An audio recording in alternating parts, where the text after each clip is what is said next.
오늘 함께 살펴보실 말씀은 사무엘하 17장 15절에서 23절 말씀입니다. 매일 성경 본문은 29절까지인데 오늘 설교는 15절에서 23절만 살펴보겠습니다. 제가 가지고 있는 구약 성경 490면에 있습니다. 다 찾으셨으면 함께 읽으시겠습니다. 이에 후세가 사독과 아비아달 두 제사장에게 이르되 아히도벨이 압살롬과 이스라엘 장로들에게 이러이러하게 계략을 세웠고 나도 이러이러하게 계략을 세웠으니 이제 너희는 빨리 사람을 보내 다윗에게 전하기를 오늘 밤에 강야 나루터에서 자지 말고 아무쪼록 건너가소서 하라. 혹시 왕과 그를 따르는 모든 백성이 몰살까노라 하니라. 그때 요나단과 아히마아스가 사람이 볼까 두려워하여 감히 성에 들어가지 못하고 에이로겔가에 머물고 어떤 여종은 그에게 나와서 말하고 그들은 가서 다윗 왕에게 알리더니 한 청년이 그들을 보고 압살롬에게 알린지라. 그 두 사람이 빨리 달려서 바울임 어떤 사람의 집으로 들어가서 그의 뜰에 있는 우물 속으로 내려가니 그 집 여인이 덮을 것을 가져다가 우물 아기를 덮고 찌은 곡식을 그 위에 널매 전혀 알지 못하더라. 압살롬의 종들이 그 집에 와서 여인에게 묻되 아히마아스와 요나단이 어디 있느냐 하니 여인이 그들에게 이르되 그들이 시내를 건너가더라 하니 그들이 찾아도 만나지 못하고 예루살렘으로 돌아가니라. 그들이 간 후에 두 사람이 우물에서 올라와서 다윗 왕에게 가서 다윗 왕에게 말하여 이르되 당신들은 일어나 빨리 물을 건너가소서. 아히도벨이 당신을 해하려고 이러이러하게 계략을 세웠나이다. 다윗이 일어나 모든 백성과 함께 요단을 건널새 새벽까지 한 사람도 요단을 건너지 못한 자가 없었더라. 아히도벨이 자기 계략이 시행되지 못함을 보고 자기의 안장을 지우고 일어나 고향으로 돌아가 자기 집에 이르러 집을 정리하고 스스로 목매어 죽음에 그의 조상의 묘에 장사되니라. 아멘. 우리는 지난주에 압살롬의 반역으로 인해 다윗과 그를 따르는 사람들이 급하게 예루살렘을 도망갈 수밖에 없었다고 살펴보았습니다. 다윗은 그렇게 도망을 가면서 담담하게 받아들이며 모든 상황들과 주권들을 하나님께 맡기게 됨을 알 수 있습니다. 이때 압살롬의 진영에서 아히도벨은 압살롬에게 다윗을 죽일 방도를 제시하였습니다. 그것이 어제 본문에 나오는데요. 아히도벨은 다윗과 그를 따르는 자들이 급하게 도망가느라 피곤하고 힘이 빠져 있다는 것을 알기에 자신이 다른 소수의 병력들을 이끌고 추격하여 다윗만 죽이고 다른 나머지 사람들은 데려오겠다고 말을 합니다.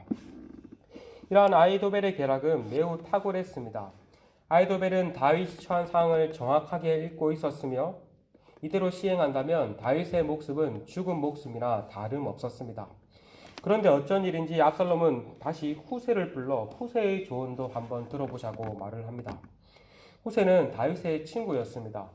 후세는 다윗과 함께 본래 도주하려고 하였지만 다윗은 후세에게 나와 함께 도주하지 말고 압살롬에게 돌아가 위장으로 그의 편이 되어서 활동해 달라고 요구했습니다. 아히도벨의 계략을 들은 후세는 이대로 시행했다가는 자신의 친구 다윗의 목숨이 위태할 것이라 싶었습니다.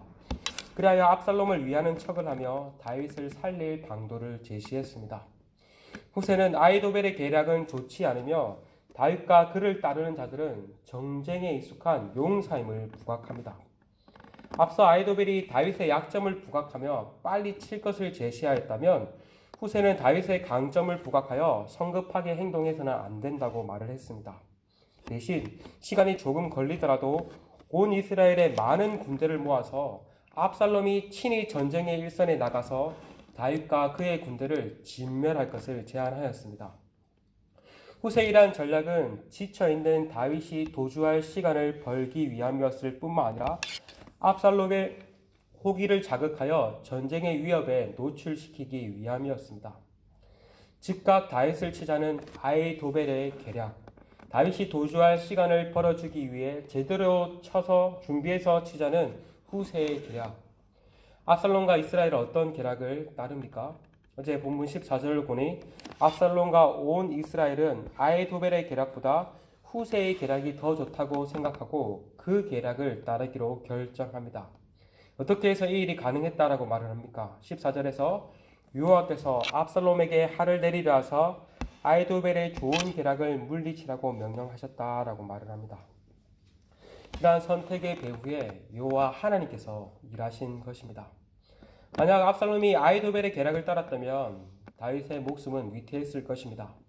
그러나 하나님은 후세의 계략을 따르게 하심으로써 다윗을 지키고 보호하십니다. 아히도벨의 계략이 뛰어나고 지혜로웠지만 하나님은 그러한 뛰어난 인간의 지혜를 무너뜨리시고 하나님의 지혜로, 하나님의 방법대로 일을 하신 것입니다. 오늘 본문은 이러한 상황 이후에 일어난 일입니다. 후세는 자신과 함께 위장으로 전입한 두 제사장 사독과 아비아달에게 이 소식을 말을 합니다. 아히도벨이 이러한 계략을 세웠고 자신도 이러한 계략을 했으니 다윗에게 빨리 사람을 보내어 오늘 강야 나루터에서 자지 말고 요단강을 건너갈 것을 전해달라고 말을 합니다. 제사장 사독과 아비아달은 이 소식을 어떤 여종에게 전달하였고 이 여종은 성 밖에 머물고 있던 제사장의 아들들인 요나단과 아히마아스에게 소식을 전달합니다. 그런데 이때 또 문제가 발생하죠. 한 청년이 그들의 모습을 보고 뭔가 심상치 않는 것 같다 싶어 압살롬에게 보고를 합니다. 요나단과 아히마아스도 이것을 눈치챘는지 빨리 떠나가 바우림에 있는 어떤 사람의 집으로 들어가 그 사람의 우물 속에 숨어 버립니다. 그런데 그 집의 여인 또한 그들을 돕기 위해 곡식이 널린 덮개로 우물 입구를 닫았습니다. 이후 압살롬의 종들이 그 집에 와서 요나단과 아히마아스가 어디에 있는지를 묻었고 그 여인은 그들이 시내를 건너갔다라고 거짓말을 합니다. 그리하여 압살롬의 종들은 되돌아갔고 요나단과 아히마아스는 극적으로 살아남아 다윗에게 이를 수 있었습니다. 이것을 볼 때 하나님께서 배후에서 다윗을 크게 도우셨을 뿐만 아니라 많은 사람들을 통해서 다윗을 도우고 계심을 보게 됩니다. 비록 압살롬 진영에 있었지만 뜻은 다윗과 함께한 제사장 사독과 아비아달을 통해 또한 어떤 여종을 통해 또한 사독과 아비아달의 아들들인 요나단과 아히마아스 그리고 이름 모를 한 여인을 통해서 다윗을 돕고 계심을 알 수 있습니다. 특별히 요나단과 아히마아스를 숨겨준 이름 모를 한 여인의 모습은 마치 여리고성에서 정탐꾼을 숨겨준 라합의 모습을 떠오르게 합니다. 라합의 용기 있는 행동을 통해서 여리고를 무너뜨릴 수 있었듯이 이 이름 모를 무명의 여인을 통해서 압살롬의 왕국이 무너지기 시작합니다. 이처럼 하나님은 영향있고 위대한 사람을 통해서 일을 하시기도 하시지만 이 여인과 같이 평범한 사람들을 통해 일을 하십니다. 지금도 하나님은 보이지 않는 곳에서 묵묵하게 헌신하고 보이지 않는 곳에서 묵묵하게 기도하는 사람들을 통해서 하나님 나라를 이루어가고 계십니다. 바라기는 오늘 하루 또한 우리 또한 하나님이 부르신 각자의 그 자리에서 묵묵하게 하나님 나라를 이루어가기를 소망합니다. 내가 하나님께 위대하게 쓰임받아서 위대한 일로 하나님께 쓰임받기를 기도하기보다 그만 하나님께서 부르신 그 자리에서 소소하게 또 쓰임받기를 기도하며 나아가기를 소망합니다. 이렇게 극적으로 살아남은 요나단과 아히마아스는 다윗에게 가서 후세가 전해준 말을 전하며 빨리 요단강을 건너가라고 말을 합니다. 그래야 다윗과 그를 따르는 모든 백성들이 요단강을 건넜고 한 사람도 요단강을 건너지 못한 사람이 없었다라고 말을 합니다. 한 사람도 요단강을 건너지 자가 없었다라는 말은 아히도벨의 계략이 실패로 끝났음을 의미합니다. 원래 아히도벨의 계략은 요단강을 건너기 전에 다윗의 군대를 덮쳐서 다윗을 죽이는 것이었습니다. 그런데 다윗과 모든 군대가 요단강을 건너갔으니 그의 계획은 실패로 돌아간 것입니다. 아히도벨의 계략은 매우 지혜롭고 탁월했지만 하나님께서 그 계획을 무너뜨리시고 실패로 끝이 나게 하셨습니다. 아히도벨 또한 자신의 계략이 시행되지 못하고 다윗과 군사들이 요단강을 무사히 건너가는 소식을 들었던 모양입니다. 그는 이로 인해 압살롬의 반역이 실패할 것이라 직감했는지도 모르겠습니다. 그러자 어떻게 행동을 합니까? 자신의 고향 집으로 돌아가 스스로 목을 메어 죽어버립니다. 가장 지혜로웠던 전략가가 비참하게 최후를 맞이한 것입니다. 일단 아히도벨의 모습은 어쩌면 그야말로 가장 지혜로워 보였으나 가장 어리석은 자요 지혜 없는 자임을 말해주는 것 같습니다. 그는 하나님께서 주신 은사인 지혜를 잘못된 방향으로 사용함으로써 하나님 나라를 역행하였습니다. 그는 지혜로웠으나 그 배후에 있는 참 지혜자이신 참 지혜로 세상을 다스리시는 하나님을 의식하지 않고 살았습니다.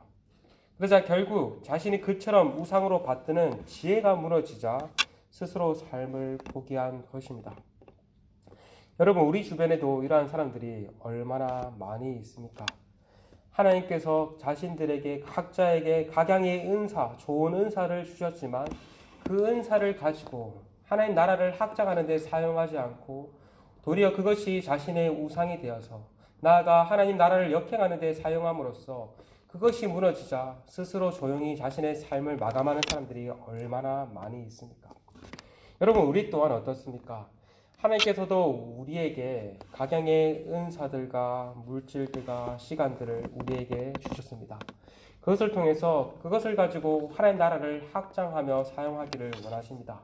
그런데 우리는 또 그 하나님께서 주신 그 선한 은사를 가지고 어떻게 사용하고 있습니까? 잘 사용하고 계십니까? 아니면 오히려 그것을 통해서 나의 왕국을 확장하고는 있지는 않습니까? 바라기는 오늘도 우리가 함께 기도할 때 하나님께서 주신 그 은사를 가지고 감사함으로 하나님께서 부르신 그 자리에서 하나님께서 부르신 그 공동체에서 하나님 나라를 확장하는 데 사용되어 있기를 바랍니다. 하나님께서 주신 그 은사가 우리의 우상이 아니라 또한 그 은사를 가지고 하나님 나라를 역행하는 것이 아니라 하나님 나라를 확장하는 데 잘 사용할 수 있기를 기도하며 나아가는 우리 모두가 되시기를 간절히 소망합니다. 시간 함께 말씀을 붙잡고 기도했으면 좋겠습니다. 오늘도 정말 우리가 또 하나님의 도움이 필요한 자들을 도우며 또 우리의 은사를 가지고 하나님 나라를 확장할 수 있기를 기도하며 나아갔으면 좋겠습니다. 그리고 우리 공동체가 더욱더 하나님 나라의 확장을 위해서 쓰임받는 공동체가 될 수 있기를 이 시간 함께 기도하시며 나아가시겠습니다. 함께 기도하시겠습니다.